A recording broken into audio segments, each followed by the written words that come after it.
when he went up to the space station for his 6-month stint, he called his mission Principia after Isaac, saying, I wouldn't be up here if it wasn't for Isaac with calculus and gravity, anti-gravity, etc.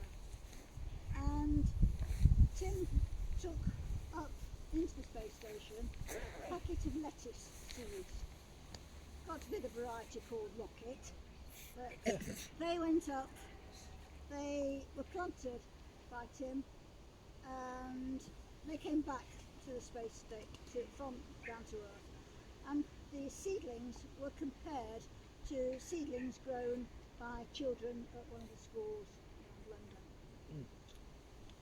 And the scientists decided that anti-gravity had had no effect on these seeds whatsoever, and this could be the start of thinking that we can grow food off the Earth, and so it starts looking at living on the moon or on Mars or somewhere else. We can grow food if the conditions are right. He also took with him some pips from our apple tree. They went up, they were subject to cosmic rays, to anti-gravity. They went 90 million miles around the Earth at goodness knows what speeds, and they came back down to Earth, handed over to the Royal Horticultural Society at Kew, and they stored them at 5 degrees centigrade for 6 months, and then increased them to 15 degrees, saying that that represented going from our winter to spring.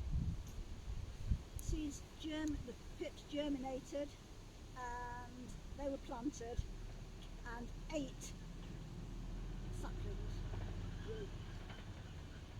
Had a competition to see who should be the proud owner of a space sapling. Places like the International Space Agency in Vienna, Rogdale, the home of National Collection of Fruit Trees, Eden Project, Jodrell Bank, 3 others. And Tim Peake came here a year last December and handed the space saplings over to the representatives. And he planted ours. Doesn't look very much, I know, but we are assured it is very healthy. We did have our fingers crossed because it did get blight, and we were panicking like that, thinking you can't just replace it, but very healthy. So at the bottom of the orchard, you want to go down and have a look. Now we've got 400 years of history. We're hoping that we might have 400 years of history at the top. We are still experimenting. We know it's surviving, but we don't know whether it'll flower and fruit. Just hoping. But Hannah, when she rounded off the film, she said, Isaac Newton, what will people think about you and your great ideas? I think it's very difficult to say what we do think about Isaac Newton. A lot of people in England know absolutely nothing about him at all.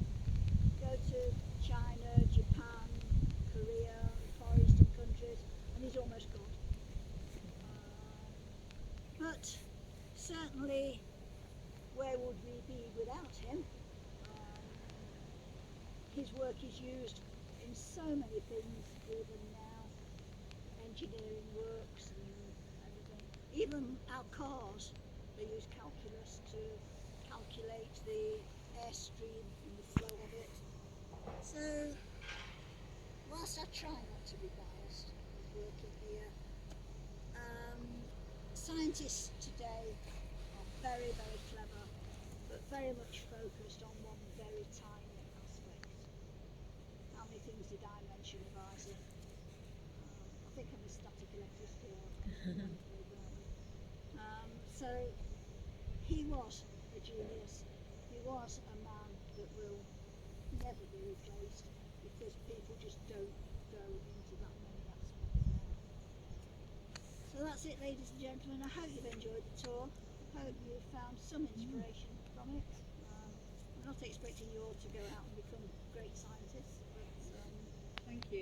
Thank you. It's brilliant. Thank you.